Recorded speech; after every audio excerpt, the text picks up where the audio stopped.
For therein is the righteousness of God revealed from faith to faith, as it is written, the just shall live by faith.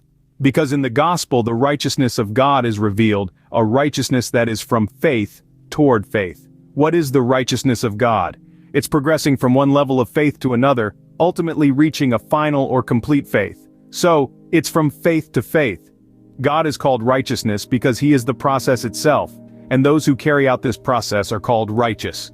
As it has been recorded, the righteous will live by faith. In the gospel there is nothing else but the righteousness of God. It's exclusively contained within the gospel. The term revealed means to uncover, to open what was closed, to show what's inside. God revealed himself to humanity, his own plan of salvation. Who knows the way humans obtain salvation? Who knows God's plan? No one except God himself. God placed his plan of salvation solely within the gospel. So when you look into the gospel, there is a revelation from God to humanity. This revelation of the gospel is God saying, this is how I want to save you, revealing it himself. Then what is the salvation revealed in the gospel? It's becoming righteous, because one must become righteous to enter the kingdom of heaven. The gospel contains the know-how of becoming righteous. You can attain righteousness from faith to faith. What can accomplish righteousness? Progressing from one level of faith to another. Ek pisteos eis pistin.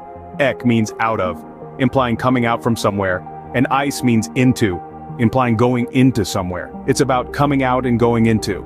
By believing in God, we come out from the world and walk along the path God has laid out, continuing until the end, walking by faith until we enter the city of God by faith.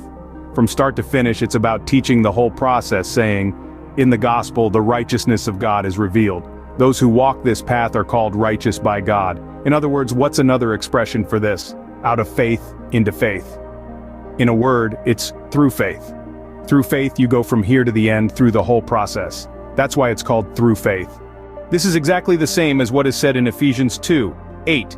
For by grace are ye saved through faith. We have obtained salvation through grace, and how do we obtain it?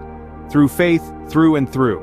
This word through is crucial, and we must pay attention to it. That's right.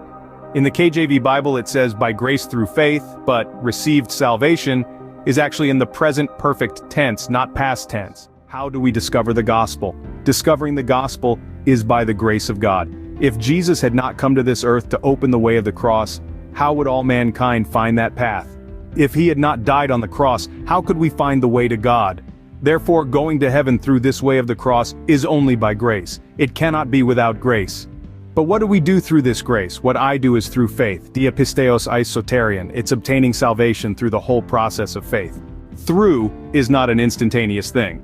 It's a lifelong thing. Through faith, in Romans 1:17, is the combined process mentioned above. It's going out from faith and going into faith, the whole process.